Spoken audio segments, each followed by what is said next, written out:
wabarakatuh.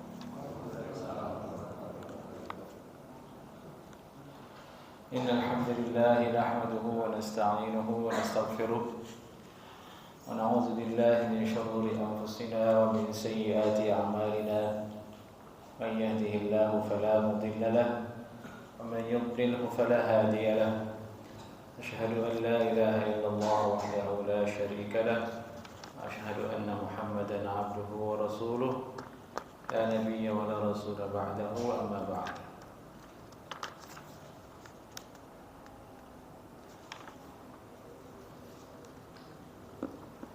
Ikhwatul Islam, jamaah muslimin, Bapak-bapak yang kami muliakan, lanjutan kajian kita malam ini adalah hadis 1090. Kemarin kita bahas hadis Aisyah radhiyallahu taala anha, "A'linu hadzal nikah waj'aluhu fil masajid wadribu 'alaihi bid-dufuf." Kemarin kita ketahui lafaz waj'aluhu fil masajid adalah lafaz yang mungkar, yang dhaif, yang tidak sah dijadikan sebagai dalil untuk melaksanakan walimah pernikahan di masjid. Sekarang kita lanjut ke hadis berikutnya, dan ini masih terkait tentang i'lanun nikah, bagaimana mengumumkan pernikahan. Qala haddatsana Humaid ibn Mas'adah al-Basri qala haddatsana Bishr ibn al-Mufaddal qala haddatsana Khalid ibn Zakwan an Rubai' binti Muawwidh. Jadi ini hadis ini dikenal dengan hadis Rubai' binti Muawwidh.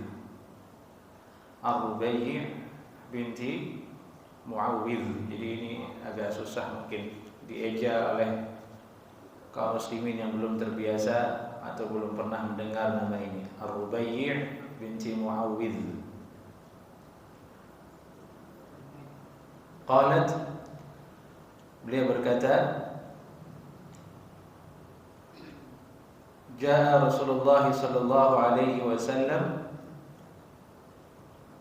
Rasulullah sallallahu alaihi wasallam tiba atau datang, fadakhala alayya ghadata buniya bi. Kemudian Nabi SAW menemui saya, masuk ke bilik saya di hari buniya bi. Ini di hari beliau akan melangsungkan atau telah melangsungkan pernikahannya.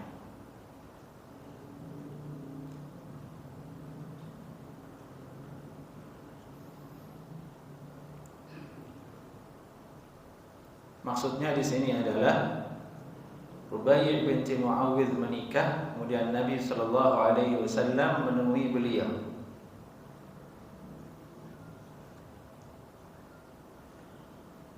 Jalasa ala firashi kamajlisika minni, dan beliau duduk di ranjang saya, kata Rubai' binti Muawwidh, sebagaimana engkau wahai Khalid bin Zakwan duduk saat ini di depan saya.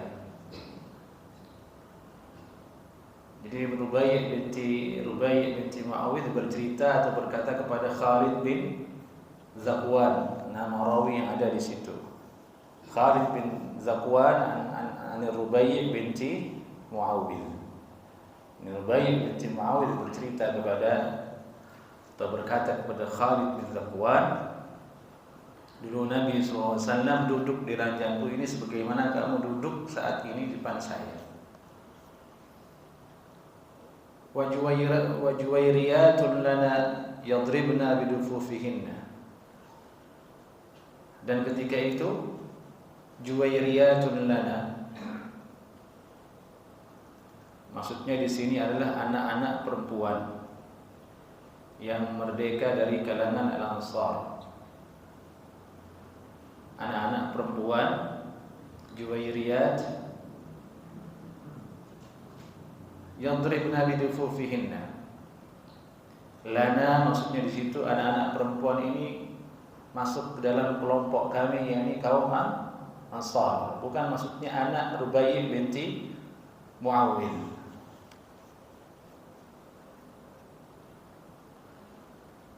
Yadribna bidufufihinna, mereka memukul dufuf mereka. Ini yang kita bahas kemarin, yang dibahas secara rinci di hadis sebelumnya, yakni wadribu alaihi bidufuf, umumkan pernikahan ini dengan membunyikan dufuf, dufuf. Nah, di sini yang membunyikan dufuf adalah juwairiyat, anak-anak perempuan yang masih kecil. Mereka tugasnya di hari pernikahan tersebut memukul dufuf tersebut. Dan ini adalah salah satu hal yang dibolehkan dalam syariat Islam, hal yang dianjurkan, bahkan ditekankan, karena itu adalah hari bahagia, bukan hari orang meninggal dunia, sebagaimana kejadian sebagian kasus karena ketatnya dalam masalah musik, tidak berani di hari pernikahan hanya tidak bunyikan apa-apa. Jadi orang yang datang ini orang melayat, orang menikah, sepi. Tentu bukan seperti itu sunnah Nabi Sallallahu Alaihi Wasallam. Syariat kita itu, syariat Nabi Muhammad SAW itu pertengahan. Semua perkara yang mendukung kemaslahatan manusia di dunia dan tidak merusak didukung oleh syariat. Yang merusak manusia diharamkan oleh syariat.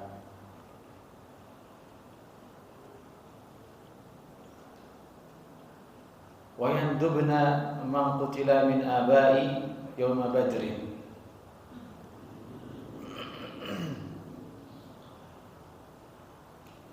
Yandub artinya berdendang. Yang isi dendangannya itu adalah menyebutkan tokoh-tokoh yang telah meninggal dunia dari kalangan keluarga mereka sendiri. Jadi sambil berdendang dan memukul duf. Ini kita akan diceritakan oleh hadis ini bagaimana budaya dulu di zaman Nabi Sallallahu Alaihi Wasallam. Tapi tetap kan berbeda antara cerita dan fakta dengan mata dan telinga. Tidak bisa sama. Yang kalau seandainya di hari ini kita akan visualkan keadaan ini, hadis ini di hari ini, tetaplah tidak akan sama dengan aslinya. Tapi kira-kira begitulah. Ini di hari pernikahannya Rubai' binti Muawwidh, Nabi ada di situ Sallallahu Alaihi Wasallam, dan perempuan-perempuan Juwairiyat masih kecil ini menabuh dufuf dan sambil berdendang. Dendangannya adalah man qutila min abai, isinya tentang orang-orang yang terbunuh dari kalangan bapak-bapak saya, kakek-kakek saya dulu, kata Rubai' binti Muawwidh radhiyallahu taala anha yauma Badrin, ketika terjadi perang Badar.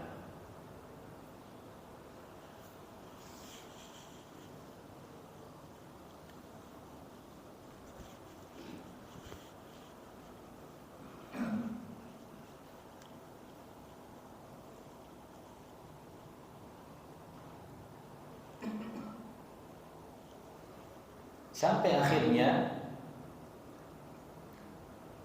ila an qalat ihdahunna, sampai akhirnya kemudian salah satu dari anak-anak perempuan yang kecil tadi itu, isi dendangannya itu, wa fina nabiyyun ya'lamu ma fi ghadin, di antara kami ada seorang nabi yang mengetahui apa yang akan terjadi di hari esok. Itu isi dendangan dari anak-anak perempuan yang menabuh dufuf di hari pernikahan tersebut.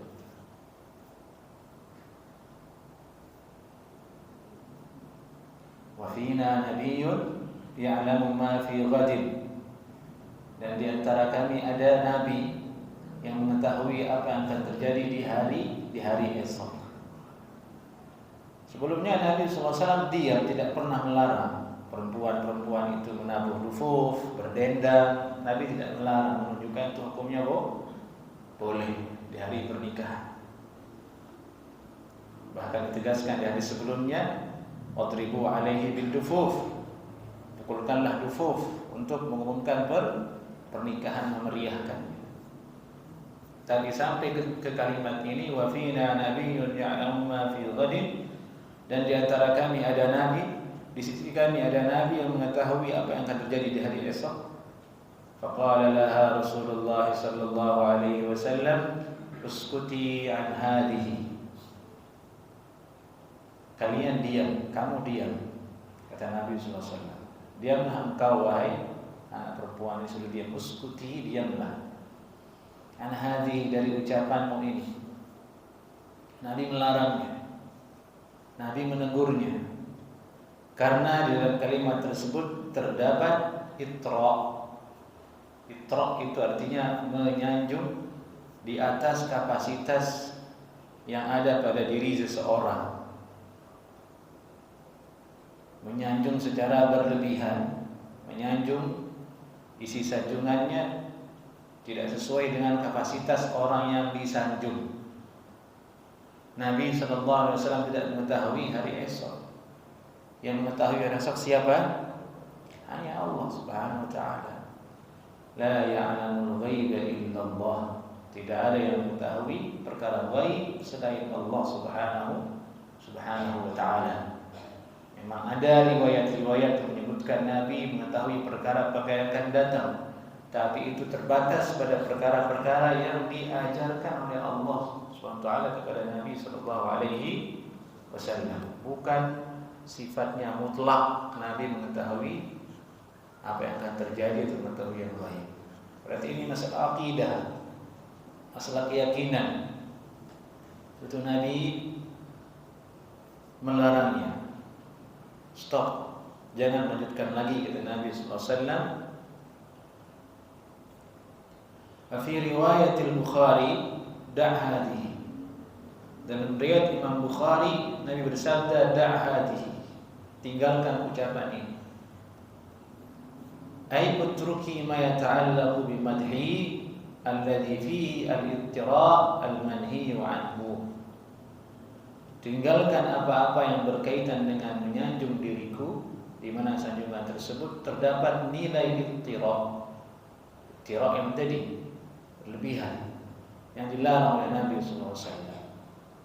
Berlebihan dilarang dalam menyanjung. Nabi bersabda, la tatruni kama ataratin nasara Isa bin Maryam. Jangan kalian berlebihan dalam menyanjung saya sebagaimana kaum Nasrani menyanjung Nabi Isa secara berlebihan. Kalau kalian ingin menyanjung, bilang saja Abdullah, ini hamba Allah, wa rasuluhu, rasulnya Allah Subhanahu wa ta'ala. Pada dasarnya boleh kita sanjung Nabi, sunnah hukumnya menyanjung Nabi sallallahu alaihi wasallam. Ya bagaimana tidak, Allah Ta'ala sendiri sudah menyanjung Nabi dalam Al-Quran. Bagaimana Allah berfirman, wa innaka la'ala khuluqin 'adzim. Sungguh engkau Nabi Muhammad SAW berada di atas akhlak yang sangat agung. Itu dalam surat Al-Qalam. Itu ayat isinya sanjungan. Yang menyanjung siapa? Nabi, Allah Subhanahu wa ta'ala. Lalu apa artinya sanjungan makhluk, kan begitu? Jika Allah sudah menyanjung, sanjungan kita tidak ada apa-apanya. Meskipun begitu semua ada batasnya. Nabi melarang menyanjung berlebihan, khawatir jatuh umatnya kepada perkara yang tidak diridhai oleh Allah dan Rasulnya. Karena berlebihannya sehingga Nasrani mengatakan Isa ibnullah, Isa anak Tuhan.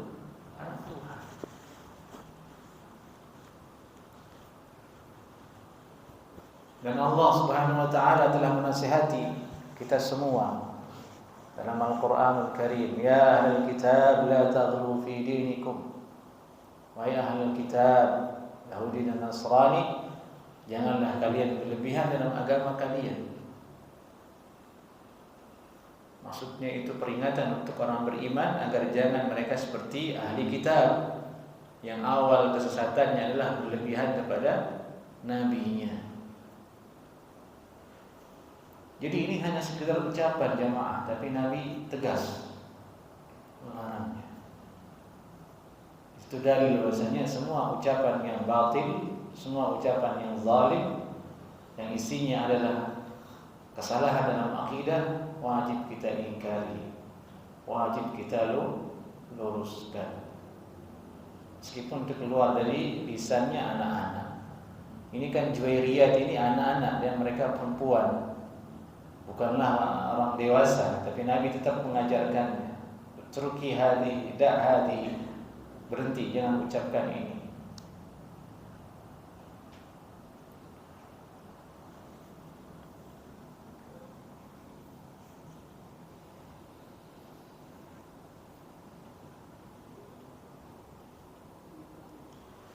Zada fi riwayat Hammad bin Salamah, ada riwayat tambahan dalam cerita ini, itu riwayat dari Hammad bin Salamah. Nabi bersabda, "Da'hadihi la ya'lamu ma fi ghadin illa Allah." Hentikan ucapan ini, sesungguhnya tidak ada yang mengetahui perkara yang terjadi besok kecuali Allah Subhanahu.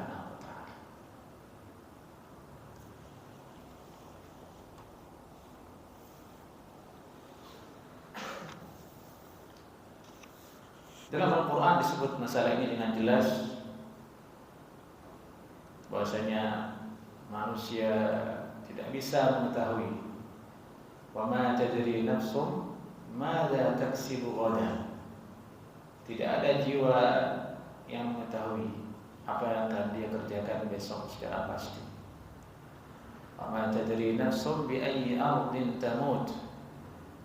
Dan tidak ada jiwa yang tahu dan mengetahui di mana dia akan mati, di tanah mana dia akan meninggal dunia.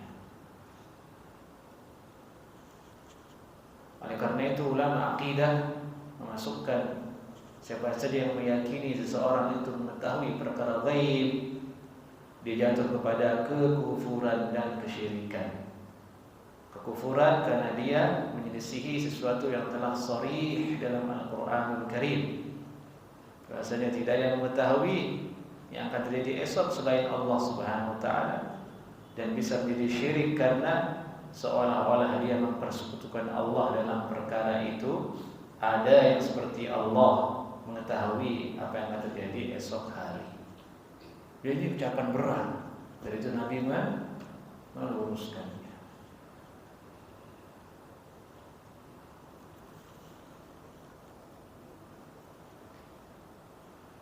Kemudian Nabi bersabda, wa quli allati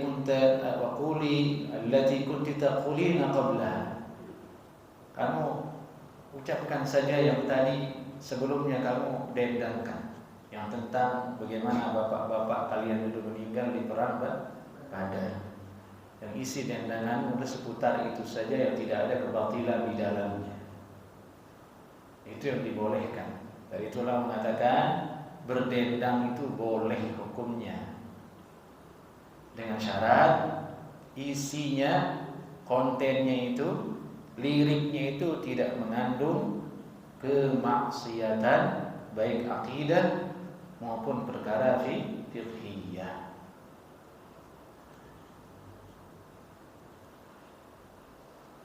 Apa contohnya? Balonku ada 5, itu hukumnya boleh atau tidak? Boleh hukumnya. Jangan antum larang anak TK nyanyi balonku ada 5. Memang dunianya dia. Jadi keliru nih perkataan sebagian orang yang meyakini balonku ada 5 itu haram, salah paham dia. Jadi itu kita, karena adanya pendapat seperti itu mutlakkan haram, akhirnya dakwah menjadi tercoreng dengannya, dinilai sebagai dakwah yang terlalu keras dan menyelisihi fitrah. Padahal tidak begitu. Asalkan selama nyanyian dendangan tersebut tidak dikawal dengan musik.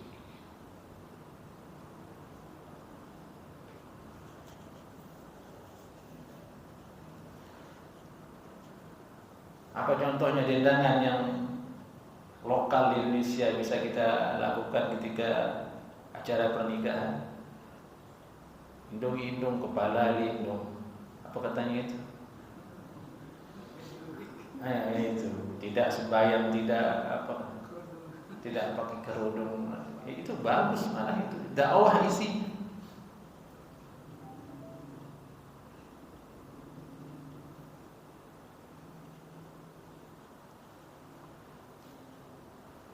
Ini faedah dari sabda Nabi, wa quli alladhi kunti taqulina qablaha. Tentu kita tidak bisa mengikuti tradisi yang di zaman Nabi ini, itu tradisi. Mereka orang Arab begitu, menyebut mengenang orang-orang tuanya. Kakek neneknya dulu adalah seorang pemanah, kakek neneknya adalah seorang pemburu, kakeknya dulu adalah seorang pejuang, pemberani, ahli berkuda. Dia sebutkan dalam bait syair sebagai dendangan perkasaannya, kegagahannya, kan begitu.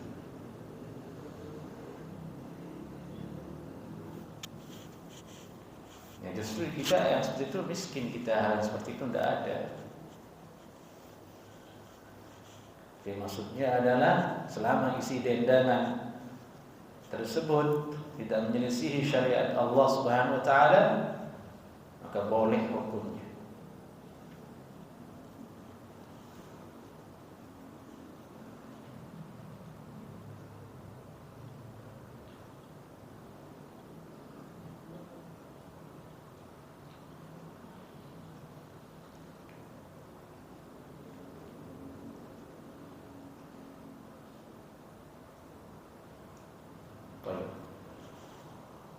Ini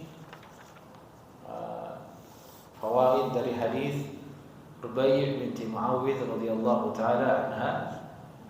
Dan dia adalah salah satu dalil yang paling utama dalam masalah memeriahkan pernikahan dengan dufuf dan nyanyian yang dibolehkan.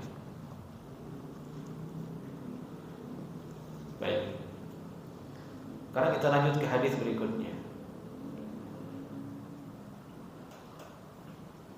Bab ma jaa fi ma yuqalu lil mutazawwij.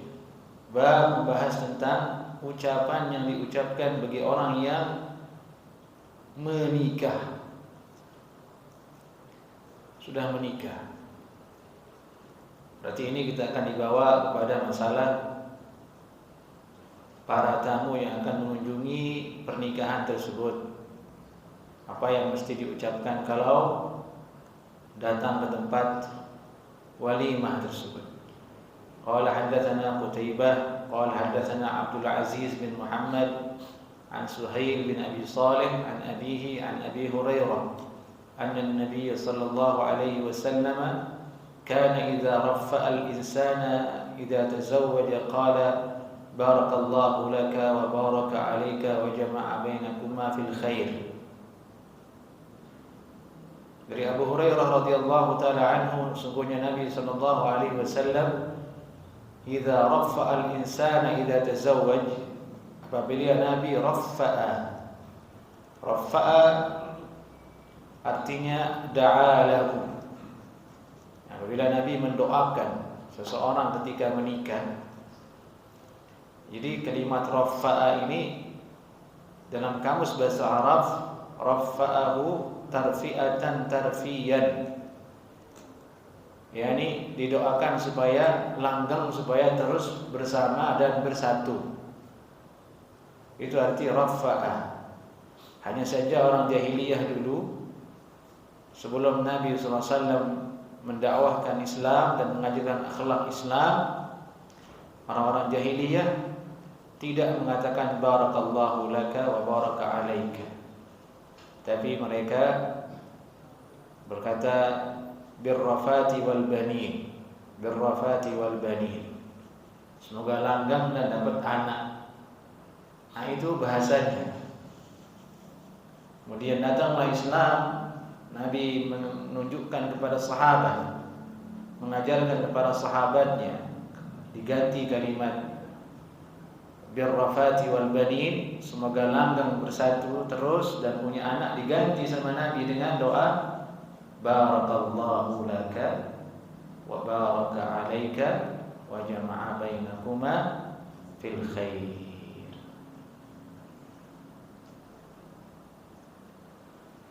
Cerita tadi yang kita sebutkan itu dikeluarkan oleh Imam An-Nasa'i dari Ali bin Abi Thalib, annahu qadima al-Basrah wa tazawwaja imra'atan.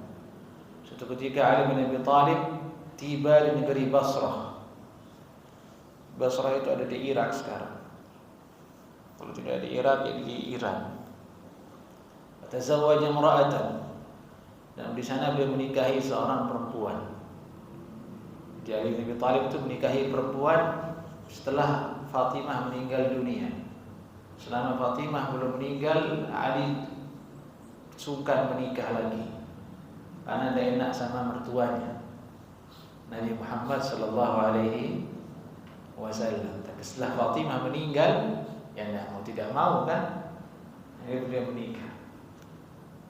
Ini salah satunya menikah di Basrah. Faqalu lahu, orang-orang di Basrah itu berkata kepada Ali birrafati wal banin. Ali bin Abi Thalib menegur mereka, la taqulu hakadha wa qulu kama qala Rasulullah sallallahu alaihi wasallam. Jangan ucapkan itu, tapi ucapkanlah apa yang diajarkan Nabi sallallahu alaihi wasallam. Itu doa yang tadi, Allahumma barik lahum wa baraka alaihim, atau barakallahu laka wa baraka alaika wa jama'a bainakuma fil khair. Jadi ini doa sunnah yang banyak kaum muslimin juga tidak mengetahuinya, kaku lisannya untuk mengucapkannya. Paling bisa selamat ya itu saja. Doanya tidak ada. Barakallahu laka wa baraka alaikuma wa jama'a bainakuma fil khair. Berarti ini harus diajarkan kepada kaum muslimin, karena di dalamnya terdapat doa barakallahu laka wa baraka alaika wa jama'a bainakuma fil khair. Diberikan keberkahan oleh Allah untuk dirimu, atas dirimu, dan semoga Allah menggabungkan kalian berdua di dalam kebaikan. Di dalam kebaikan. Ini doa yang sangat luar biasa berarti. Karena kebersamaan seorang dengan perempuan harus ada maknanya. Harus ada maknanya, yaitu keberkahan. Ibadah menjadi lurus, semakin taat kepada Allah, menjauh dari maksiat, semakin bertanggung jawab untuk dirinya, untuk keluarganya. Nanti diberikan anak oleh Allah, dia takut kepada Allah terhadap mendidik anaknya, dan terus demikian.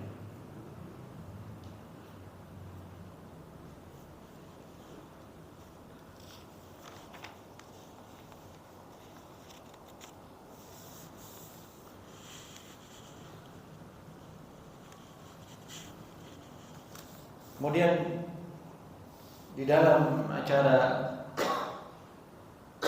i'lanun nikah seperti ini, ada budaya yang mulai masuk ke dalam tubuh kaum muslimin. Entah dari mana datangnya itu.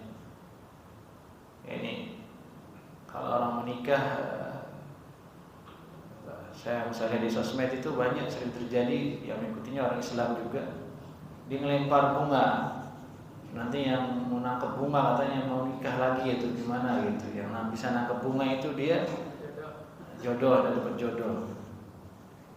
Khurafat, kebodohan. Entah dari mana datangnya, diadopsi. Mungkin dinilai, wah keren nih seperti ini, sudah dibuat seremonialnya seperti itu. Melempar bunga nanti ditangkap, diyakini itu nanti insya Allah dapat jodoh. Ini khurafat, tidak ada asal usulnya. Bahkan terjadi kerusakan di situ. Akhirnya campur laki-laki dan perempuan berebut bunga tersebut.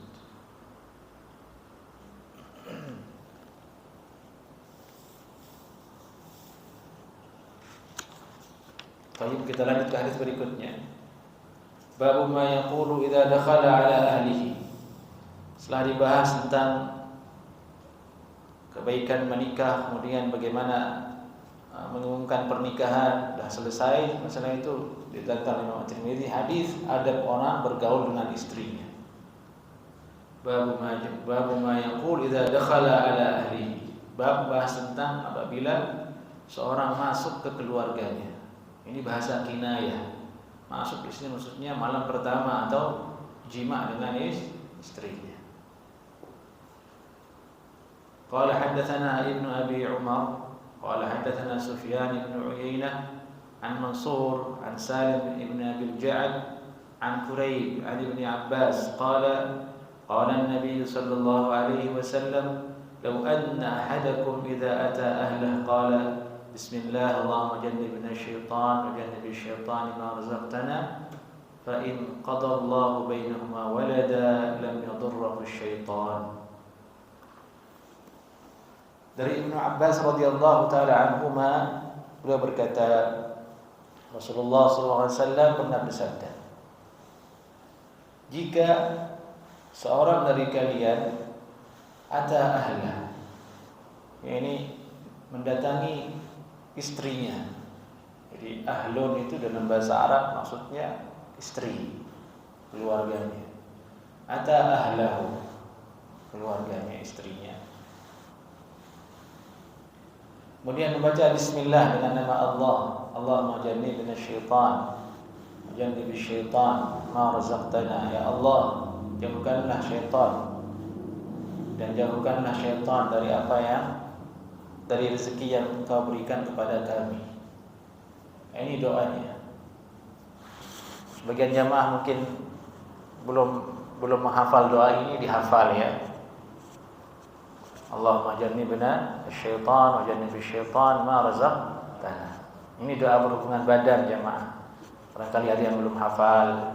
Banyak yang belum hafal, tidak tahu dia. Karena tidak pernah dengar hadis, tidak pernah mendengar sunnah Nabi sallallahu alaihi wasallam, dan itu bukan aib, bukan aib. Wajar orang tidak tahu. Wajar orang tidak tahu. Ini doa dibaca, masalahnya dibaca kapan? Kata ulama, ketika akan mulai. Kedua, siapa yang baca? Yang baca laki-laki, bukan perempuan, kata ulama. Cukup laki-laki yang baca, jangan berjamaah. Allah, cukup laki-laki yang baca. Paling cuma istri mengingatkan saja, ingat mas doanya, biar anaknya berkah. Karena berhubungan badan itu rezeki dari Allah Subhanahu wa taala. Dari itu Allah sebut di situ, ma razaqtana. Dan jauhkanlah syaitan dari apa yang Engkau rezekikan kepada kami. Sama seperti makan, kalau sebelum makan kita baca apa? Bismillah. Agar kita ingat kepada Allah, itu rezeki dari Allah Subhanahu wa taala. Nikmat dari Allah Subhanahu wa taala. Maka orang yang menikah itu sudah sempurna, itu nikmat Allah atas dirinya. Sebagaimana agama itu sempurna. Kalau masih jomblo belum sempurna nikmat Allah atas dirinya, dia belum menikah. Dan itu segera disuruh menikah. Jangan ditunda-tunda jika ada kesempatan dan waktu. Karena sekarang dan nanti sama saja. Anak muda kan mikirnya kalau nanti tidak repot nikahnya. Salah. Anda menikah sekarang dan menikah nanti, dua-duanya repot itu. Untungnya kalau dua menikah repotnya lebih cepat, tapi lebih cepat menikmati rezeki Allah Subhanahu wa taala. Begitu. Nah, semoga Allah menjaga kaum muslimin di atas akidah yang sahih, mental yang sahih, supaya terus memiliki keturunan yang berkah. Tidak seperti negara-negara yang krisis. Banyak uangnya tapi krisis masalah ini. Seperti yang populer di Jepang. Ada satu kota atau satu blok perumahan, TK-nya hanya satu. Hanya satu siswanya. Tahun baru itu cuma satu siswanya. Real itu, fakta itu terjadi. Menunjukkan sedikitnya akan kelahiran karena generasi mudanya ogah menikah. Terus bagaimana cara mereka melampiaskan syahwatnya? Ya zina. Mereka mulai berpikir efisiensi. Ya kalau nikah hanya untuk ke jima ya buat apa? Langganan saja. Langganan itu hanya di pojok selesai. Kapan saya butuh dia ke situ, setelah itu ya selesai. Bosan cari lagi yang lain. Tapi itu nikmat sebenarnya, bagus menurut syahwat hawa nafsu, tapi Allah mengharamkannya. Innahu kana fahisha, sa'a sabila. Jalan yang sesat, yang fahisha, tidak sesuai dengan tabiat manusia. Akan terjadi kerusakan. Di antaranya adalah inqita'un nasal, terputusnya keturunan. Kalau semua orang menempuh jalan zina, tidak ada keturunan. Tidak ada yang punya anak. Dari itu disebut nikah itu ibadah karena ada tanggung jawab di dalamnya. Ada visi misi syariat di dalamnya. Nabi bersabda, "Fa inni mukatsirun bikumul umam." Sungguhnya aku kelak di hari kiamat bangga dengan banyaknya umat di antara umat-umat yang lain. Subhanallah.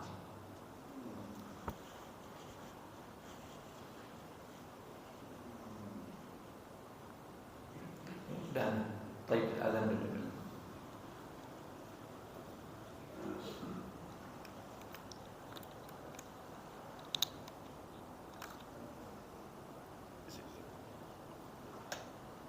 Fadilah wa ba'ath maqam mahmud alladhi wa'adta innaka la tukhlifu.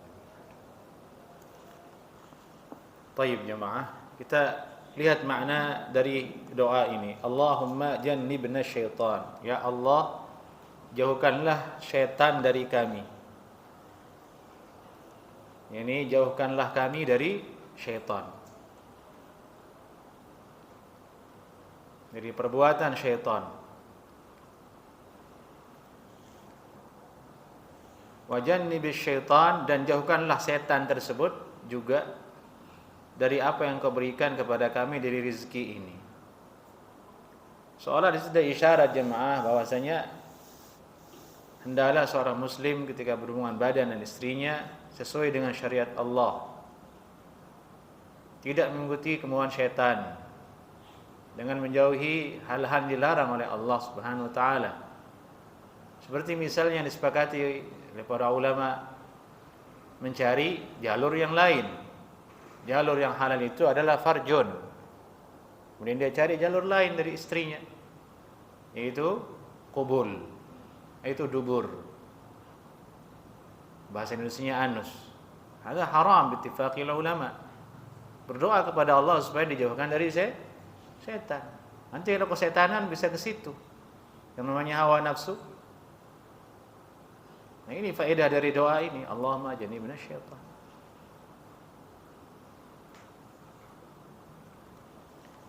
Wa jannibis syaitan, dan jauhkanlah setan itu dari rezeki kami ini yang kau berikan kepada kami. Ini dalam satu riwayat disebutkan kalau kita tidak baca zikir kepada Allah, setan itu ikut nyicip. Kalau kita makan minum tidak baca bismillah, ikut nyicip. Kalau kita jima, dia ikut nyicip juga istri kita. Mau kita seperti itu? Kalau seandainya Allah tampakkan, marahlah kita sama setan. Tidak mau kita. Nah, ini maksudnya. Doa ini doa yang azim, doa yang agung, dan hadisnya sahih, yang tidak boleh kita lupakan dan harus kita ingat. Kemudian faedahnya doa ini, fa in qadallahu bainahuma walada, dan apabila Allah takdirkan anak di antara keduanya. Jadi anak itu takdir Allah. Sebabnya hanya dia selaku suami dan istri. Yang menentukan punya anak atau tidak siapa? Allah Subhanahu wa taala. Tapi manusia begitu keadaannya. Jika belum punya anak, mengeluh dia ingin punya anak. Nanti diberikan kesuburan oleh Allah, ditakdirkan anak, mengeluh lagi, kok anak banyak ya.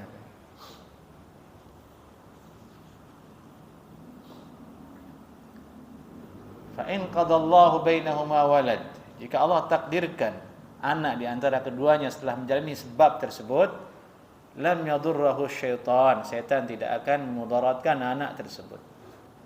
Nah, di sini bahasannya panjang oleh Ibnu Hajar rahimahullahu taala dalam Fathul Bari.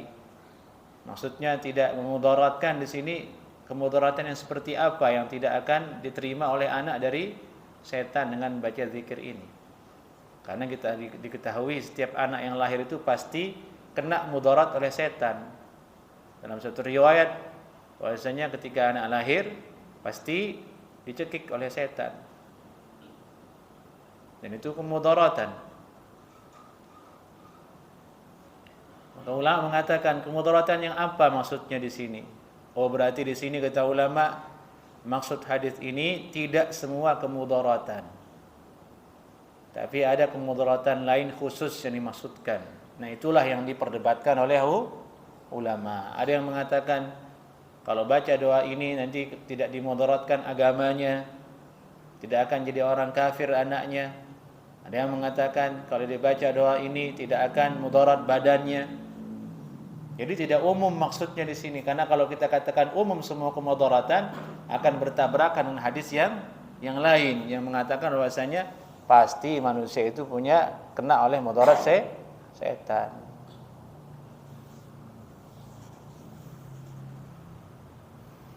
Bahasannya panjang di Fathul Bari, tapi intinya kita yakini saja seperti itu hadisnya, anaknya tidak akan terkena oleh kemudaratan dari syaitan. Adapun jenis kemudaratan tersebut wallahu alam yang mana yang dimaksudkan Nabi sallallahu alaihi wasallam. Berarti ini hadis ini terdapat faedah di dalamnya bahwasanya lelaki itu sebelum punya anak dia harus terlebih dahulu memiliki visi misi tarbiyah untuk anaknya. Sebelum dia melakukan sebab punya anak pun sudah diajarkan sama Nabi sallallahu alaihi wasallam. Bayangkan. Masih proses saja sudah diajarkan sama Nabi sallallahu alaihi wasallam, jangan mudaratkan anakmu. Disuruh baca doa. Apalagi kalau sudah lahir. Jangan mudaratkan agamanya, jangan mudaratkan fisiknya, jangan mudaratkan mentalnya. Dan itu yang lebih berat.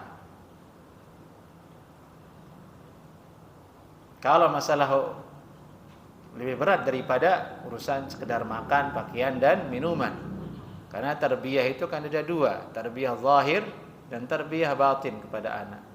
Tarbiyah zahir itu membeli susu, baju, pakaian, mudah itu insyaallah taala. Apalagi anak kecil tidak banyak dihabiskan pakaian. Pakaian lebaran hari ini masih bisa bertahan tuh sampai Ramadan besoknya insyaallah taala. Sepatu sekali setahun, kayak kita dulu kan masih kecil. Di tahun 80-an atau tahun 70-an, sepatu berapa kali beli, Pak? Setahun sekali. Nggak make juga bahkan kan. Mudah itu. Sarapan anak itu enggak banyak sarapan dia. Jarang dibilang lapar, Bu, jarang. Malah kita paksa dia makan sini katanya. Dari itu Allah melarang orang takut punya anak karena rezeki. La taqtulu auladakum khasyata imlaq. Jangan kamu bunuh anakmu karena takut miskin. Dilarang, bukan itu alasannya. Yang lebih berat dari itu apa? Agama, akhlak. Nanti kalau besar nih anak bagaimana akhlaknya? Apakah dia cinta tidak sama orang tuanya? Apakah cinta tidak sama agamanya? Apakah dia akan sholat? Apakah dia akan berzakat? Apakah dia akan berbakti kepada Allah? Nah, itu yang paling berat. Itu yang harus kita perhatikan. Dan ada isyarat di hadis ini agar kita perhatikan itu. Sebelum kita punya anak saja sudah diajarkan berdoa kepada Allah Subhanahu wa taala. Karena jemaah tidak ada nikmat yang berkelanjutan selain dari anak. Idza mata ibnu Adam inqata'a amaluhu illa min thalath. Kalau mati anak Adam terputus amalannya kecuali 3 perkara. Pertama apa? Waladun saleh, anak yang saleh. Tidak terputus itu. Kita meninggal dunia, dia anak saleh terus mengalir. Yang lain terputus tuh, emasmu, mobilmu, rumahmu itu terputus. Semuanya terputus, kecuali anakmu. Jadi itu Allah menyuruh kita untuk mendidiknya. Tentu kita ingin masuk surga ya bersama keluarga kan. Dan itu yang kita harapkan semua, berkumpul bersama keluarga kita di akhirat. Baik. Ini fawaid dari hadis zikir sebelum jima ini. Ini kalau dibahas biasanya orang ketawa padahal isinya itu luar biasa isinya. Baik. Bab ma jaa fil awqat allati tustahab fiha nikah. Bab membahas tentang waktu-waktu yang disunnahkan menikah di dalamnya. Yani qala haddatsana Muhammad bin Bashar, qala haddatsana Yahya ibn Sa'id, qala haddatsana Sufyan an Ismail bin Umayyah an Abdullah bin Urwah an Urwah an Aisyah qalat tazawwajani Rasulullah sallallahu alaihi wasallam fi Syawal wa bana bi fi Syawal. وكانت عائشة تستحب أن يبنى بنسائها في شوال. Ini bunyi hadisnya dari Aisyah radhiyallahu anha, beliau berkata Rasulullah sallallahu alaihi wasallam menikahi saya di bulan Syawal. Yani akad nikahnya di bulan Syawal. Wa bana bi fi Syawal. Kemudian mulai serumah, mulai hubungan suami istri di bulan Syawal. Itu artinya banabi. Mulai benar-benar membangun layaknya suami istri di bulan Syawal. Nah, nampaknya kejadian yang beliau temukan dari Nabi inilah yang dijadikan argumentasi oleh Ummul Mukminin Aisyah radhiyallahu taala anha, sehingga beliau mengatakan, disebutkan kanat Aisyatu tastahib an yubna binisaiha fi Syawal. Aisyah radhiyallahu anha akhirnya memandang disunnahkan agar perempuan-perempuan itu dinikahi di bulan Syawal. Ini hadisnya sahih. Kata Imam At-Tirmidzi, hadza haditsun hasanun sahih. Baik. Pandangan lainnya dari ulama, mereka mengatakan Nabi sallallahu alaihi wasallam menikah di bulan Syawal ada tujuan lainnya. Bukan semata-mata karena ingin menikah di bulan Syawal. Tujuan lainnya kata ulama ingin memberangus khurafat orang jahiliyah di zaman itu. Di zaman itu orang jahiliyah berkeyakinan khurafatnya kalau menikah di bulan Syawal tidak langgeng. Tidak akan langgeng. Karena arti Syawal itu syal, putus. Terputus. Nah, orang jahiliyah meyakini itu. Berarti ini perbuatan tatayur namanya. Tatayur itu menganggap sial waktu, tempat ataupun suara tanpa ada argumentasi yang jelas. Nah, jahiliyah seperti itu. Ini bulan Syawal dianggap tempat sial. Menikah tidak akan langgeng. Tanpa ada dalilnya, tanpa ada keterangan yang mendasar. Nabi menegurnya dengan cara Nabi menikah di bulan Syawal untuk membuktikan itu hanya khurafat. Lagi-lagi visi misinya tauhid di situ. Nabi sallallahu alaihi wasallam menikah di bulan Syawal untuk memberangus khurafat. Dan ini yang paling susah diberangus. Khurafat itu sampai hari ini ada banyak sekali. Ada yang khurafatnya tatayurnya dengan suara, dengan tempat. Pokoknya kalau lewat di situ klakson ya. Berarti apa itu maksudnya itu harus ngelakson di situ? Emang ada Indomaret di situ? Ada orang pokoknya klakson. Itu pun terjadi di zaman Nabi dulu kan. Kalau mereka melewati lembah yang angker, mereka minta tolong sama jin itu. Nabi menegurnya, kalau kamu lewat di lembah yang menakutkan, kalian ucapkan a'udzu bikalimatillahi tammati min syarri ma khalaq. Lagi-lagi tauhid kepada Allah Subhanahu wa taala. Jadi ini tujuan Nabi menikah di bulan Syawal. Jadi itu ulama mengatakan kalau seperti itu alasannya, maqasidnya berarti tidaklah mutlak disunnahkan. Jadi artinya kapan saja boleh menikah, tetap sunnah hukumnya, tidak harus di bulan Syawal. Tapi tentu berpegang dengan zahir hadis ini tetaplah benar, tidaklah salah. Dari itu Imam An-Nawawi rahimahullahu taala dalam syarah Sahih Muslim beliau menjelaskan fihi istihbabu at-tazwij wat-tazawwuj wad-dukhul fi Syawal. Di hadis ini ada anjuran dicintai, disukai menikahkan dan menikah. Tazwij, tazawwuj, menikahkan. Kita punya anak perempuan, kita nikahkan di bulan Syawal. Tazawwuj, dan menikah di bulan Syawal. Wad-dukhul fi Syawal, dan mulai bulan madu atau malam pertamanya di bulan Syawal.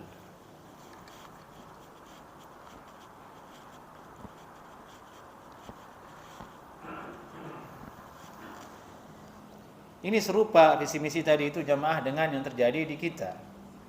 Sebagian masyarakat itu kalau menikah, dia yang paling pertama sibuk tuh nyari hari bagus. Dia pergi ke orang yang diyakini memiliki pengaruh atau pengalaman, nyari tanggal yang baik. Hari, tanggal, dicari yang baik. Jadi lama tuh nikahnya. Kata si fulan tanggal ini, bulan ini baiknya. Udah keburu selingkuh itu. Akhirnya. Itulah kebatilan. Itulah khurafat. Harusnya itu ditabrak itu. Tanggal-tanggal yang dianggap sebagai tanggal-tanggal sial oleh orang-orang yang seperti itu ditabrak aja gitu. Seperti apa, Rabu apa gitu. Tabrak aja itu. Sebagai dakwah kita kepada tauhid. Ternyata tidak ada apa-apa. Itu hanya khurafat. Taib jemaah. Nah, ini yang bisa kita telaah dan kaji.